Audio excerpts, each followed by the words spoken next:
오늘 저는 여러분과 함께 왜 성령께서 오셔야 했는가 이와 같은 제목으로 함께 은혜를 나누겠습니다. 우리가 이 땅의 문제는 사실 이 땅을 지으신 하나님께 가야만이 이 땅의 문제가 다 풀려지게 되는 것이죠.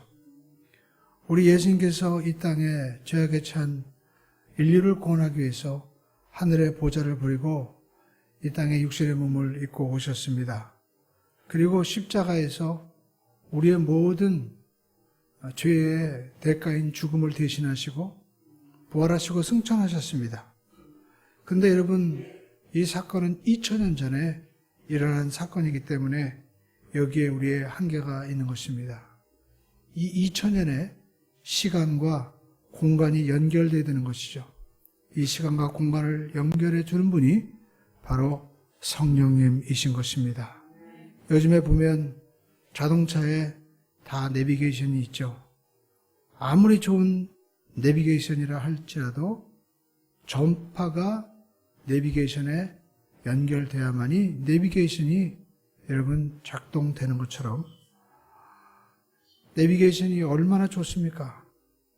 어디에 있는지 모르는 길도 우리가 알려주잖아요. 그런데 전파가 하늘에서 인공위성에서 전파가 수신되지 않으면 아무 소용이 없는 것입니다.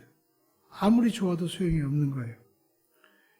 이처럼 성령께서 우리에게 가르쳐 주셔야만 되는 겁니다.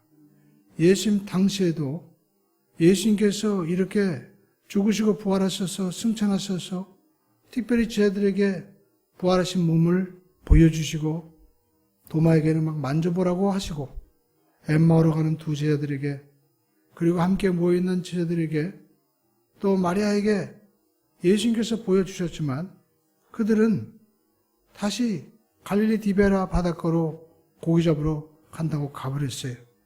성경에 보니까 요한복음 21장에 7명이나 다 베드로 따라 쫓아갔던 것을 볼 수가 있습니다. 인간이 이렇게 연약한 것입니다. 예수님께서 그렇게 보여주셨지만 그들의 마음 가운데 인간적으로 품고 있던 기대, 예수님이 왕 되시면 나도 한 자리 해야 되는데 다 잊어버리니까 그들은 실망했었죠. 그래서 그들에게 예수님이 보여주셔서 이제 마음에 안도감이 되었지만 그들의 마음 가운데 풀리지가 않는 거예요. 어리둥절했습니다. 예수님께서 왜 죽으셔야 되고 또 예수님께서 부활하셔서 이렇게 나타나시는가? 그런데 주님께서 제자들에게 말씀하십니다. 사도행전 1장에 보니까 너희는 예루살렘을 떠나지 말고 내게 들은 바 아버지의 약속하신 것을 기다리라. 요한은 물러서 세례를 베풀었지만 너희는 몇 날이 못되어 성령으로 세례를 받으리라. 이렇게 주님께서 말씀하셨습니다.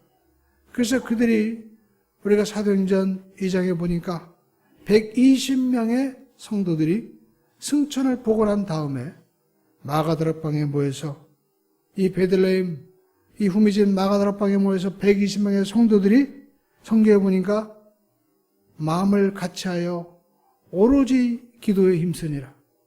그러니까 일단 모인 거예요. 성령은 모이는 곳에 임하는 것입니다. 그리고 오로지 기도했다라는 것은 전심으로 끊임없이 기도했다라는 것입니다. 오늘 여러분 우리가 모이는 데 힘쓰시길 바랍니다. 그리고 무엇보다도 계속해서 기도할 때 역사가 일어나는 거죠. 여러분 하나님의 나라의 역사는 기도할 때 나타나는 것입니다. 기도를 게을리하고 모이기를 우리가 피하면 아무리 승천하신 것을 보고 그리고 성경을 알고 예수님을 보았다 하더라도 예수님의 이 모든 십자가 대속의 사역이 삶 가운데 이루어지지 않는 것입니다. 그러나 그들이 120명이 모여서 간절히 끊임없이 계속해서 기도할 때 성령이 역사하셨습니다. 사도행전 2장 1절로 4절에 보니까 오순절 날이 이미 이름에 그러니까 예수님께서 이제 부활하신 후에 50일째 된 날 나타나신 거예요. 열흘 동안 열심히 기도했습니다. 그들이 다 같이 한 곳에 모여 있었습니다. 호련히 하늘로부터 급하고 강한 바람 같은 것이 소리가 있어서 각 사람 머리에 임하는 겁니다. 그래서 온 집에 가득하게 되죠. 근데 마치 불의 혀처럼 갈라지는 것이 각 사람 머리에 임했습니다. 그리고 그들이 다 성령의 충만함을 따라서 각기 다른 방언으로 말하기를 시작하라. 다른 언어들로 말하기를 시작했다는 거예요. 바벨탑을 쌓고 나서는 모두가 언어가 흩어졌는데 성령을 받고 난 다음에는 사람들이 어떻게 저들이 우리말을 배우지 않았는데 말을 아는고, 하나님께서 성령을 통해서는 온 인류를 하나가 되게 하시는 것입니다. 쟤들은 불에 같이 갈라지는 급하고 강한 바람 같은 역사, 마치 홍해수가 갈라질 때 바람이 불어서 홍해를 가르게 되는 것처럼, 이제 노예의 시대에서 가나안 시대가 열려지게 되는 것처럼 성령께서 바람같이 임하실 때 이제 그들은 성령 안에서 새로운 시대를 열어지게 되는 것입니다. 오늘 여러분, 그들은 성령을 받은 말미암아 새로운 시대가 열려지게 된 거예요.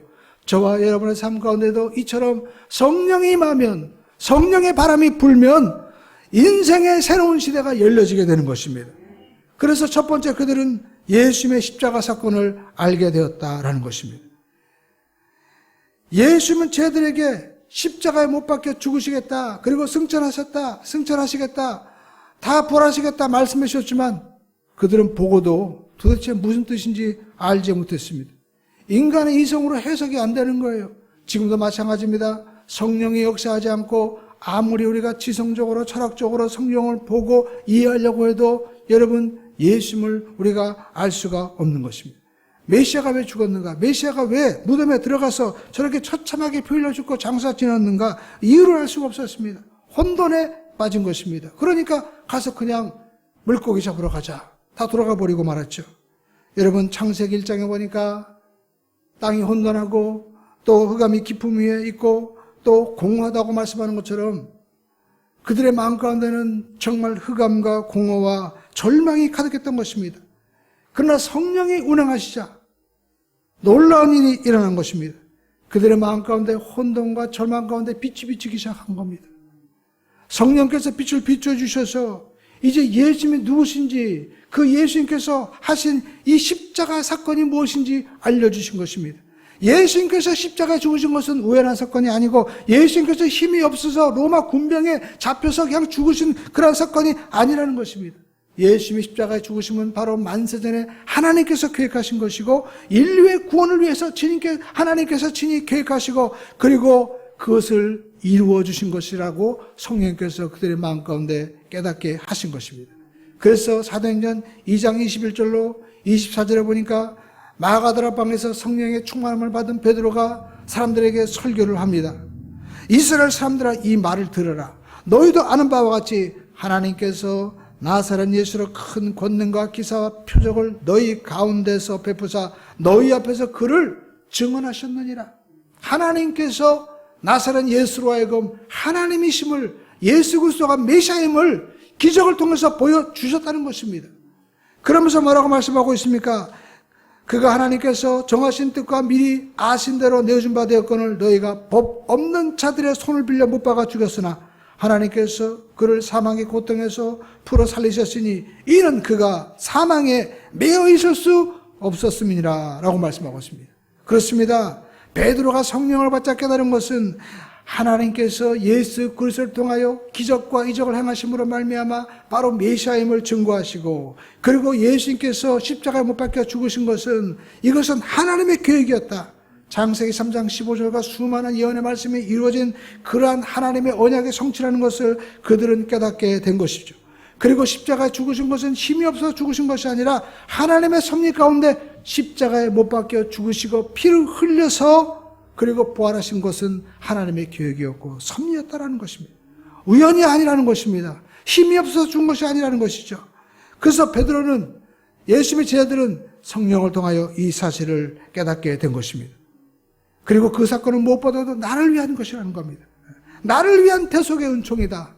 세례 요한이 증거한 대로 세상 죄를 지고 한 하나님의 어린 양, 그 예수님이 십자가에 죽은 것은 나를 위해서 죽으신 것이구나. 그래서 이것을 깊이 깨달은 사도 바울은 뭐라고 말씀하고 있습니까? 나를 사랑하사 나를 위하여 자기 몸을 버리신 하나님의 아들 예수 그리스도를 믿는 믿음 안에서 사는 것이라. 예수님께서 나를 위해서 죽으셨구나 라는 것을 깨닫게 된 것입니다. 예수님께서 저렇게 죽으심으로 말미암아 이제 죄값인 사망이 이제 예수를 통해서 다 대신되었기 때문에 내 죄가 용서받은 거예요.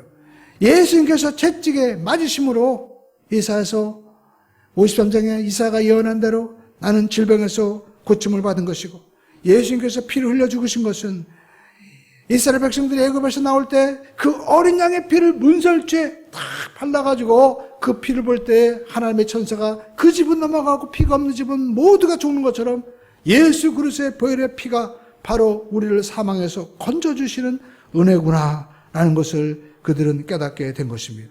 예수님께서 십자가에 못 박혀 죽으신 것은 우리가 공중권세 잡은 마귀의 권세를 따라 세상 풍속을 따라 살다가 인간의 욕심대로 살다가 그냥 허망하게 죽을 그 인생을 대신해서 우리를 구원하셔서 주님께서 이제 하늘 보좌에 우리를 앉혀주시고 하나님의 거룩한 자녀로 백성으로 삼아주시기 위한 그런 대속의 사건인 것을 그들은 성령을 통해서 깨닫게 된 것입니다. 예수님께서 십자가 죽으심으로 말미암아 우리가 염려하고 근심하고 절망하고 그리고 불안과 초조에 살던 우리들을 아담과 하와와 이 모든 인간의 범죄로 말미암아 이제 엉겅퀴와 가시와 찔려서 절망에 살던 우리들을 예수님께서 대신 다 대속하신 거예요. 그래서 아브라함의 복을 주시고 우리에게 바로 하나님께서 약속하신 모든 성령 안에서 주시는 복을 주시려고 주님께서 대신 죽으시고 심지어 예수님께서 무덤에 들어가셔서 내가 누워서 썩어야 될 그 자리에 주님께서 대신 누우시고 죽으셨구나. 그리고 우리에게 부활하심으로 말미암아 부활의 몸을 보여주심으로 예수님을 믿고 우리가 믿음 안에 거하기만 하면 이와 같은 부활의 새로운 몸을 입게 되는 것이구나 라는 것을 그들은 분명히 깨닫게 되는 것입니다. 그러나 그들이 성령을 받기 전에는 이유를 알 수가 없었다는 것입니다. 예수님께서 저렇게 정말 풍찬노숙하고 사셨는데 비극으로 끝났구나 라고 그들은 절망하고 다락방에 숨어 있었습니다. 그러나 성령이 오시자 이 모든 십자가의 사건을 알려주신 거예요. 오늘 여러분 우리가 이 시간에도 성령께서 우리 가운데 오시면 여러분의 삶 가운데 모든 풀리지 않는 것들을 성령께서 깨닫게 하시고 여러분의 삶을 하나님의 섭리 가운데 알려주시고 마음의 슬픔과 고통과 절망을 위로와 소망과 평강으로 변화시켜 주시는 것입니다. 이것을 성령께서 여러분 역사하시는 놀라운 은혜라는 것입니다. 그래서 예수님이 그 말씀하신 것이 바로 사실이구나. 예수님이 바로 하나님이시고 어제나 오늘이나 동일하게 역사하신 분이구나 라는 것을 성령을 통해서 알게 하시는 것입니다. 무엇보다도 달라진 것은 유대인들이 예수님 십자가에 못 박혀 죽이시고 그리고 또 로마 군병들이 자기를 쫓아다니니까 다 숨어 있었어요. 그런데 베드로와 제자들이 담대하게 그들에게 나가서 너희들이 십자가에 못 박혀 죽으신 예수가 바로 하나님이시다. 그 예수 그리스도가 부활하시고 그리고 성령께서 이것을 알게 하셨다. 그들에게 복음을 전한 것입니다. 그들을 위해서 자기의 목숨을 아끼지 아니하고 내어준 예수 그리스도처럼 그들도 똑같이 그렇게 했다는 겁니다. 이것은 누가 한 것입니까? 바로 성령께서 알게 하시고 깨닫게 해주신 거예요. 오늘 여러분 성령이 임하시면 나를 괴롭히고 내 인생에 정말 절망이라고 생각했던 것들이 요셉처럼 깨닫게 되어서 나를 이곳에 보낸 것은 형님들이 아니고 하나님이십니다. 나는 형님들 미워하지 않습니다. 오히려 그를 도와주고 기도해 줄 수 있는 놀라운 반전의 역사가 성령을 통해서 나타나게 되는 것입니다. 이 역사가 우리 모두에게 임하기를 주님의 이름으로 축원드립니다. 그리고 성령이 임하자 그들은요 복음의 증인이 되었습니다. 할렐루야. 여러분 성령이 오시지 않으면 예수 그리스도의 제자들은요 그 놀라운 역사를 보고 기적을 보았지만 그 놀라운 사실들은 그냥 팔레스타인 지역에 일어났던 한 사건으로 끝나고 말았을 것입니다. 사람들도 모두가 잊어주고 말았을 것입니다. 그러나 성령이 오시자 예수님이 십자가에 행하신 이 사건과 예수님의 이 모든 복음의 사역들을 모두가 기억하게 하시고 그리고 선명하게 알게 하시고 나를 위한 구속의 사건으로 역사하신 것입니다. 여러분 성경을 읽어보십시오. 희한하지 않습니까? 어떻게 예수님께서 한마디 한마디 말씀하신 것들을 이렇게 제자들은 잘 기록할 수 있었을까? 이것은 그들의 기억력이 좋아서 한 것이 아니라 성령께서 역사하셨기 때문인 것입니다. 여러분 성경 누가복음 24장 46절로 49절을 보시죠. 또 이르시되 이같이 그리스도가 고난을 받고 제3일에 죽은 자 가운데서 살아날 것과 또 그의 이름으로 죄사함을 받게 하는 회개가 예루살렘에서 시작하여 모든 족속에게 전파될 것이 기록되었으니 너희는 이 모든 일의 증인이라. 볼지어다 내가 아버지께서 약속하신 것을 너희에게 보내리니 너희는 위로부터 능력이 입혀올 때까지 이 성에 머물러 하시니라. 예수님께서 말씀하신 대로 성령이 오신다는 것입니다. 성령이 오시면 예수님께서 십자가에 죽으시고 그리고 부활하신 이 모든 대속의 은혜를 통해서 사람들이 나를 위한 대속의 사건이었구나. 십자가에서 예수님께서 채찍에 맞음으로 내 병이 나음받았구나. 예수님께서 십자가에 죽으심으로 내 모든 이 죄악이 다 사해졌구나. 주님 앞에 회개함으로 말미암아 구원을 얻는 역사가 예루살렘으로부터 시작해서 모든 족속에게 전파된다는 것입니다. 그래서 사도행전 1장 8절에 보니까 따라하겠습니다. 오직 성령이 너희에게 임하시면 너희가 권능을 받고 예루살렘과 온 유대와 사마리아와 땅끝까지 이르러 내 증인이 되리라 하시니라. 성령께서 오시면 우리 가운데 열정을 주시고 권능을 주시는 거예요. 여러분 열정이라고 해서 다 똑같은 열정이 아닌 것입니다. 여러분 세상 열정이 있습니다. 사람들을 보십시오. 더 알려고 하고 그리고 어떤 사람들은 물질에 대한 욕심 그리고 또 열정 또 어떤 사람들은 세상 쾌락에 대한 열정이 정말 대단한 겁니다. 열정은 이 쾌락을 쫓아서 정말 희한한 일을 하는 거예요. 심지어 우리가 마약까지 복용하면서 사람들은요 뭔가 쾌락을 쫓아가려고 그렇게 나가지 않습니까? 그런데 여러분 세상 열정은요 끝이 달라요. 마치 잿더미처럼 모두가 불타져 버리고요. 그리고 허망과 죽음과 그리고 그냥 세상 멸망으로 끝나고 마는 것입니다. 이것이 바로 여러분 세상 열정의 특징인 거예요. 그러나 하나님이 주시는 이 열정과 하나님이 주시는 불은 그렇지 않습니다. 꺼지지 않는 것입니다. 모세가 그것을 본 거예요. 분명히 떨기나무에 불이 붙었는데 어떻게 해요? 꺼지지 아니하는지라. 떨기나무에 불이 붙었지만 여러분 그 불이 조금 있으면 다 불타가지고 재가 돼가지고 사라져야 되는데 사라지지 않는 것입니다. 하나님의 불은 영원한 것입니다. 이 하나님의 불을 체험해야 만드는 것이죠. 모세가 이 하나님의 꺼지지 않는 불을 체험하고 나서 이제 애굽에 나가는데 지팡이 하나 가지고 나가는데 애굽의 모든 군사와 모든 시스템이 있음에도 불구하고 지팡이 하나 가지고 430년 동안 종살이던 이스라엘 백성들을 구원해 내는 것입니다. 그 마음에 꺼지지 않는 하나님의 불, 성령의 불이 있었기 때문에 그런 역사가 일어나는 것입니다. 오늘 저와 여러분은 하나님께서 이와 같은 하나님께서 주시는 성령의 불을 받아야 되는 줄로 믿습니다. 여러분 성령이 오시면 이와 같은 꺼지지 않는 불과 권능을 주시는 거예요. 사람들은 말합니다. 나 같은 사람이 뭐 하겠습니까? 나는 배우지도 못하고 알지도 못하고 무식하고 못생기고 아는 것도 없는데. 그런데 여러분 베드로 보십시오. 베드로가 얼마나 무식했습니까? 베드로는 특별히 성격도 아침 저녁으로 변하는 그런 사람이었습니다. 아침에 다르고 저녁에 달라요. 그래서 갈대라고 불렀던 인물이었습니다. 그러나 성령이 오시자 그가 변화가 된 것입니다. 예수님께서는 말씀하셨습니다. 요한복음 14장 12절에 이와 같이 말씀하고 있습니다. 내가 진실로 그러니까 반드시 이루신다는 거죠. 나를 믿는 자는 나의 하는 일을 저도 할 것이요 또한 나보다 큰 것도 아니니 이는 내가 아버지께로 가미니라. 예수님이 안 계신데 어떻게 할 수 있겠어요? 근데 예수님이 가시면 누구를 보내주신다는 겁니까? 바로 보혜사 성령님을 보내주셔서 놀라운 일을 예수님보다 큰 일을 하게 된다는 것입니다. 성령님이 도와주시면 이러한 일이 일어난다는 것입니다. 여러분 이 사실이 베드로를 통해서 나타나는 거예요. 여러분 성경 보시죠. 베드로가 설교하는데 사람들이 뭐라고 얘기합니까? 아니 저 사람이 배운 것도 없는데 어떻게 저렇게 설교를 하고 어떻게 성경을 저렇게 해석하지?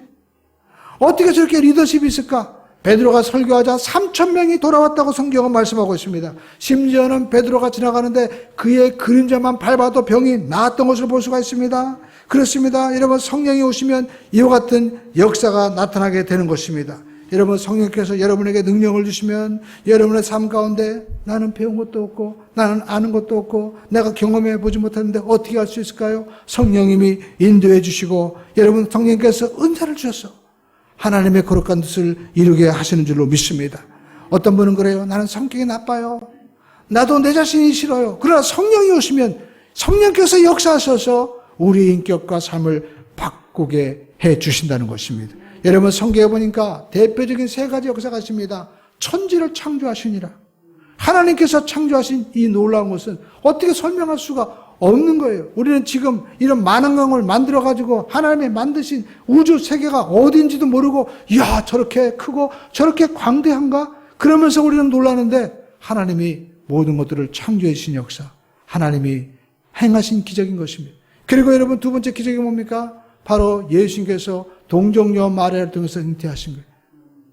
남자가 있어야만이 이 염색체가 모여가지고 이제 인간이 되는데, 예수님은 동정녀 마리아를 통해서 홀로 태어나신 거예요. 이것이 하나님의 기적인 것입니다. 그리고 세 번째 역사가 있습니다. 인간이, 죄인된 인간이 하나님의 자녀가 되는 거예요. 그리고 이 죄인된 인간이 하나님의 자녀가 되어서 예수님이 하신 일들보다 더 큰 일을 행하는 역사가 나타나는 것, 이것이 바로 하나님의 성령이 일하시는 역사인 것입니다. 이 오순절의 성령을 통해서 교회가 세워지고, 지금도 교회가 이렇게 각기 다르고 성격이 다르고, 그리고 천양지차 우리 모든 삶의 성품이 달라도 하나가 되어서 나갈 수 있는 것은 성령께서 우리가 하나님의 자녀가 되게 하시고 하나님이 일하시는 기적의 역사인 줄로 믿습니다. 그리고 여러분, 세 번째, 하나님과 소통하는 삶을 살게 된다는 거예요. 여러분, 내비게이션 얘기를 잠깐 해드리겠습니다. 내비게이션 우리가 달아놓으면은요, 이제 놀랍게도 내가 어디 있는지 우리가 내비게이션에 나타나는 지도를 통해서 다 보여주게 되죠. 이것은 이렇게 수신이 되기 때문에 그런 것입니다. 여러분, 가족도 마찬가지입니다. 여러분, 가족에는요, 부모가 있고 자녀가 있습니다. 함께 모여서 소통이 돼야만이 가족이 되는 거죠. 만약 모였는데 서로 얘기도 않고 대화가 없다면 이것은 가족의 기능을 상실한 것입니다. 여러분, 우리는 하나님의 자녀가 되었습니다.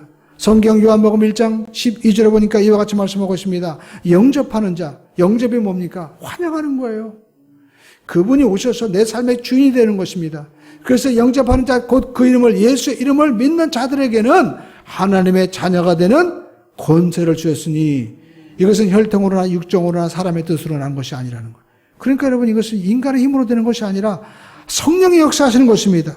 근데 여러분, 우리가 예수님이 영접해서 하나님의 자녀가 되면 하나님과 소통이 돼야 되는데 어떻게 소통을 하냐 이거예요. 이것을 누가 하시는 것입니까? 성령님이 하시는 것입니다. 마치 내비게이션을 달아놨는데 이것 도대체 뭐에 쓰는지 알지 못하지만 이걸 켜고 달리다 보면 이 전파가 수신이 되면 내가 있는 위치가 내비게이션에서 쫙 나타나는 것처럼 성령이 오시면 우리 인생에, 그리고 하나님의 하시는 일들과 나를 향하신 하나님의 뜻과 모든 하나님의 섭리를 성령께서 깨닫게 하시고 알게 해주신다라는 것입니다.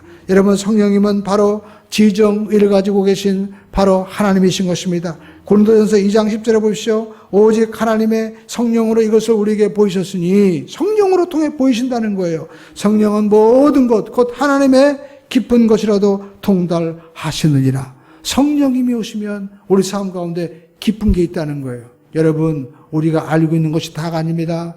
베드로를 보십시오. 밤새도록 고기 잡았지만 아무것도 못 잡았어요. 그러나 예수님이 깊은 데로 가라. 깊은 데가 있다는 것입니다. 여러분, 이 깊은 데로 가면 큰 역사가 일어나는 거예요. 하나님이 이것을 예수님 통해서 저희들에게 알려주신 것처럼 여러분에게도 성령을 통해서 여러분의 알지 못하는 그거 비밀한 것들을 성령을 통해서 알게 하신다는 것입니다.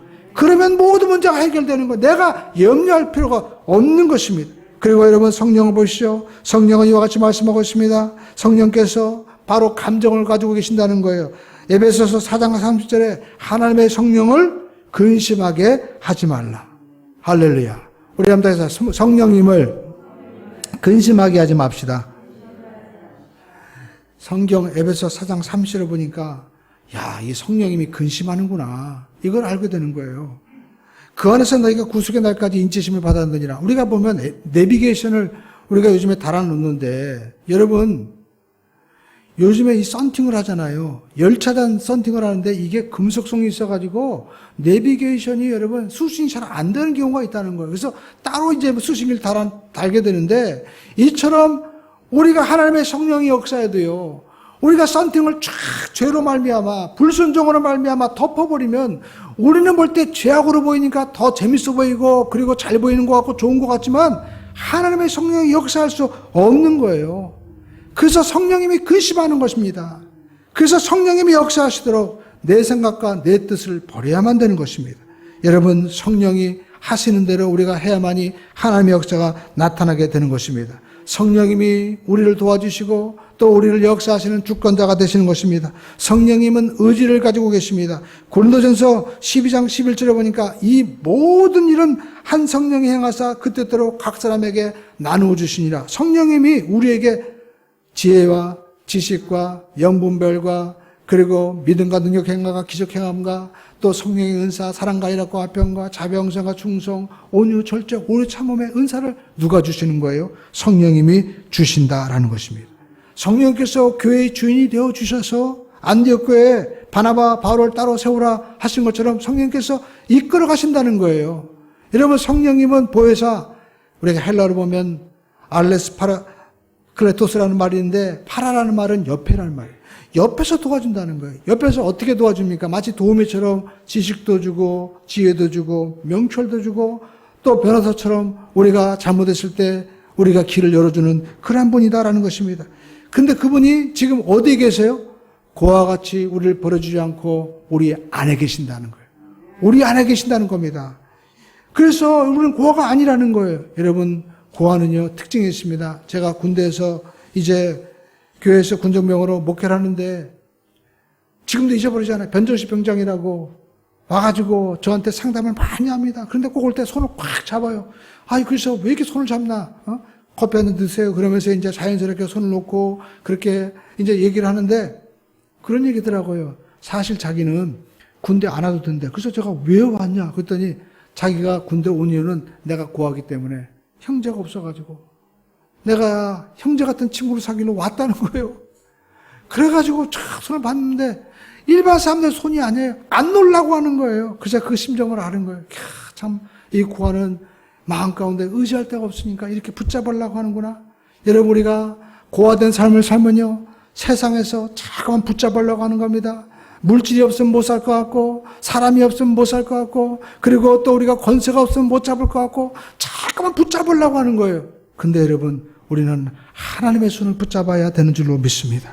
성령은 우리 가운데 오셔서 역사하시는 거예요. 여러분, 성령이 오시면 어떤 특징이 있습니까? 내가 있어도 감사하고 없어도 감사하고 내가 부에 처하나 궁핍에 처하나 높은 데 있으나 낮은 데 처 있으나 사방에 둘러싸임을 쌓인다 할지라도 누가 계시기 때문에 하나님이 계시기 때문에 성령님이 내 안에 계시기 때문에 모든 것이 합력하여 선을 이루어 주시기 때문에 조급하지 않고 답답하지 않고 안절부절하지 않고 우리는 감사하며 나갈 수 있게 되는 것입니다. 여러분, 성령의 도우심으로 인생을 살아가게 되기를 주님의 이름으로 축원드립니다.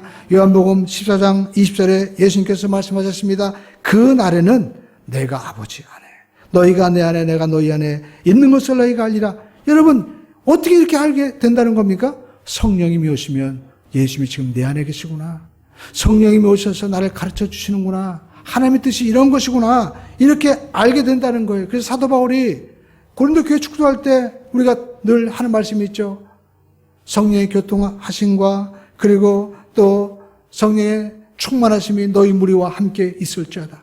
성령께서 오셔서 우리가 가운데 서로 교통하게 하시는 거예요. 여러분, 우리가 교회에 있는 분들 보이시죠? 얼마나 다릅니까? 배운 게 다르고 성씨도 다르고 지방도 다르고 정치색도 다르고 그리고 또 자기가 경험한 것도 다 다릅니다. 그런데 성령님이 교통하게 하셔서 우리는 모두가 하나님의 자녀야.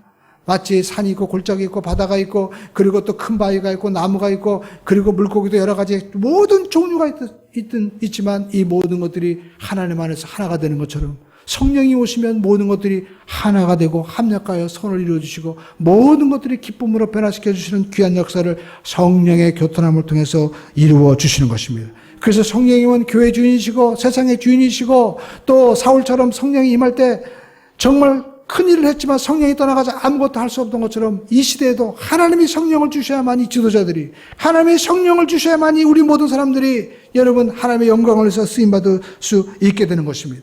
만약에 성령이 떠나면 우리의 신앙과 모든 것들은 그냥 지식적으로 아무것도 할 수 없는 무능력한 예루살렘에 일어났던 이 역사가 그냥 지식으로 끝날 수밖에 없는 아무런 변화가 없는 그러한 것으로 끝날 수밖에 없었을 것입니다. 그러나 성령이 오시면 그렇지 않다는 것입니다. 교제하게 하시고 능력을 주셔서 하게 하신다는 것입니다. 그러므로 저와 여러분들의 성령님을 어떻게 해요? 인정하셔야 됩니다. 성령님을 멸시하면 안 돼요. 여러분, 사람들이 제일 정말 못 참는 것이 무엇입니까? 무시당하는 거예요. 무시당하는 겁니다. 여러분, 우리가 그리스도인들은 어디 가도 우리가 세상 것 자랑할 필요가 없어요. 왜? 주님이 내 안에 계시기 때문에. 그러니까 여러분, 세상 사람들은요, 이 참된 그리스도를 보면, 야, 나도 그리스도인이 되어야 되겠다. 할렐루야. 주님이 우리 안에 오셔서 함께 계시기만 하면 지식으로, 그리고 돈으로, 명예로 가질 수 없는 놀라운 은혜와 역사가 마치 샘물처럼 흘러나는 거예요.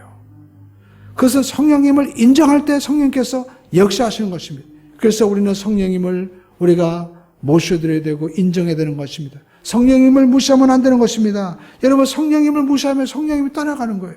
마치 우리가 열차단 필름을 딱 바를 때 금속으로 된 걸 바르면은 이 수신이 안 된다고 하더라고요. 마찬가지로 우리가 이 세상 가운데 성령님이 싫어하시는 것을 막아놓고 하면은요, 성령님이 역사할 수가 없어요. 성령님이 역사하시도록 마음의 문을 활짝 열고 성령님과 함께 나가야만 될 줄로 믿습니다. 성령님이 역사해 주시옵소서. 성령님이 이끌어 주시옵소서. 성령님이 도와주시옵소서. 내가 말을 하려고 하고 내가 또 누구를 만나려고 하고 내가 어디를 가려고 할 때 먼저 성령님한테 물어보세요. 성령님, 내가 내 자녀가 저렇게 속삭이는데 내가 이런 말을 해야 될까요? 먼저 물어보세요. 내가 또 어떤 일 할 때 하나님처럼 마음이 답답하고 정말 내가 일을 또 하고 싶어도 내가 못할 것 같은데 성령님, 저에게 지혜를 주시옵소서. 또 내가 이것을 결정해야 되는데 이것이 옳은지 성령님 가르쳐 주시옵소서. 기도하고 나가시게 되기를 주님의 이름으로 축원드립니다. 저도 이 말씀을 하면서 정말 감사한 것은 제가 고등학교 때 성령 받고 명주고등학교 때 내가 어느 학과로 갈 거냐, 내가 중국어반이냐 아니면 독일어반이냐 문과냐 이과냐 할 때 하나님 앞에 기도했어요.